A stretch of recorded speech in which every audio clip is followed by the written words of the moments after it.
you, sir. Respected chairpersons and doctors, I am here to present a topic, the impact of climate change in diabetes. And before starting, I have two disclaimers. I am not an environmentalist. Last time I studied environmental science in school. And second, I am not a diabetes expert. I am a diabetes educator and a researcher, but not an expert. So whatever I will be presenting is based on the papers that I read for last 3 days. And I don't know nothing more about environment side also. So, climate change. What is climate change? Climate change means a long-term shift in temperatures and weather patterns. It's not just a seasonal change, but gradually what happens to Earth. And that can be of natural causes or it can be human activity induced. And you may now see news like the average global temperature on Earth has increased by 1.1 degrees Celsius. And this 1 degree Celsius is very significant because last time when we had a drop in 1 degree Celsius of this average global temperature, we had a small ice age.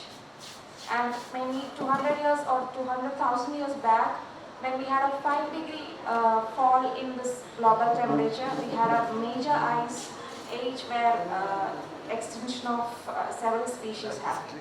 So even this 1 degree rise is equally important. And why we are this increase or change in environment definitely have a lot of impact. As you can see, we have hotter temperatures now, we have severe storms, we have increased drought, the oceans are warm and rising, and there are lots loss of species, not enough food, more health risk and poverty displacement. So physiologically what happens when there is heat? When we are exposed to heat, the body, there will be peripheral vasodilation as you know, and there will be increase in sweating. These two mechanisms help body to regulate temperature in the physiological range. But what happens when we have it in a prolonged time? When there is a prolonged exposure, what happens is, there is, as I told, peripheral vasodilation, and when this happens, the cardiac demand increases. So this can lead to cardiac ischemia or infarction and stroke in individuals who already have a cardiovascular disease. And also, this can lead to fluid loss, dehydration, electrolyte imbalances, and so on. And how does it affect insulin and glucose metabolism? One, dehydration and increased blood flow to skin can impair insulin signaling as well as glucose disposal.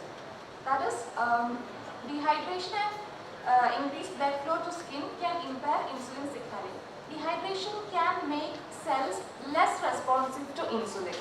And also, this flow of blood, since it is more towards skin, some insulin sensitive cells may not get enough blood. When there is no enough blood reaching these tissues, there is no enough glucose reaching the tissues. So these can happen in cellular level.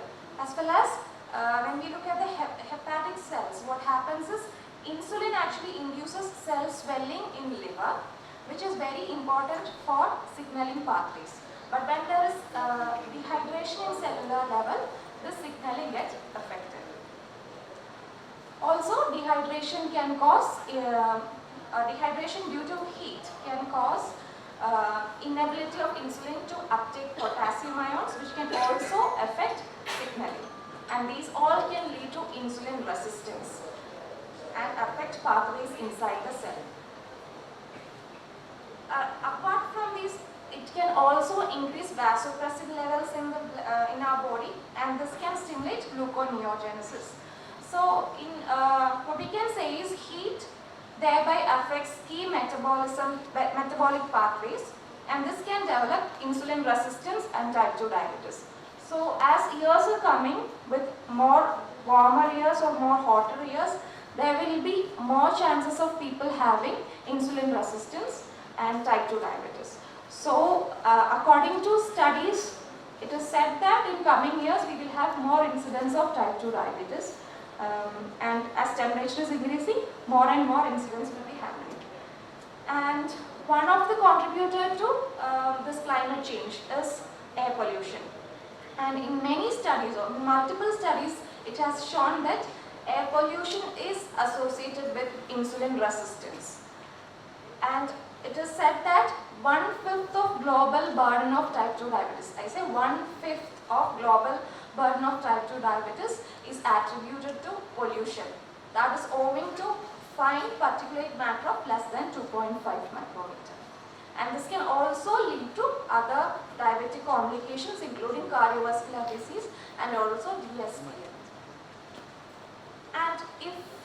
And climate change also results in increased heat waves, drought, heavy precipitation, flooding, storm and so on. So what happens during that time? The major problem is we cannot access primary care or hospitals or medication during that time. And also people will be having a psychological stress, and this can also lead to NCDs including diabetes. And people change their lifestyle based on these climate change, and this can also affect their glycemic control and diabetes management. And what happens to people already having diabetes? In case of type 1 diabetes, they already have an impaired vasodilation and sweating, and they have an anhydrous lower body and euhydrous or hyperhydrous upper body. And also they are having impaired skin blood flow. So these can affect their thermoregulation. Similar is the case with type 2 diabetes also. Based on duration of diabetes, poor glycemic control or presence of peripheral neuropathy, they can have impaired skin blood flow, they can have diminished sweating responses and other sweat responses. And again, this affects their thermoregulation. So for them it will be very difficult. And this can also lead to cardiovascular disease as we discussed in the first slide. And comorbidities, as I said, already people with diabetes have an increased risk of cardiovascular disease. And if there is a heat stress, it increases the risk. And if they are again having a CKD or other comorbidity, it again increases the risk. And there can be medicines can also alter this. For example, diuretics. If they are taking ACE inhibitors or ARBs, they can have dehydration and hypovolemia. And if they are taking beta blockers, they can have impaired heat dissipation. And if they are having antidepressant drugs, that can also impair their thermoregulation.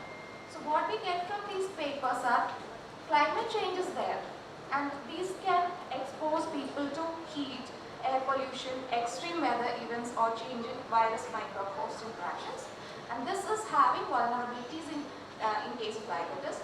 There can be impaired stress response, there can be impaired skin blood flow, impaired sweating, comorbidities in clinical factors, which in turn increases the morbidity and mortality. And as you can see in the outcomes, there are more heat-related illness, cardiovascular events, kidney failure, pulmonary disease, decomposition of metabolic infections and so on.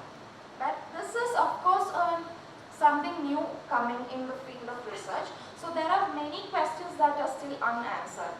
A few questions being how it actually affects, how these short heat waves affect glycemic variability, how, what is the effect of increased ambient temperature and heat, and is it sex dependent, and also what about people having climate change anxiety, and why are people with diabetes especially susceptible to infections like chikungunya or dengue? And such questions are still need to be answered. So these topics can be taken for future research. What we as of know now is there is a connection between climate change and incidence. As you know, incidence of diabetes is being increased, and one factor that is being attributed to this is climate change. So that is a very, actually research are also very less in this field. So that's about climate change and diabetes.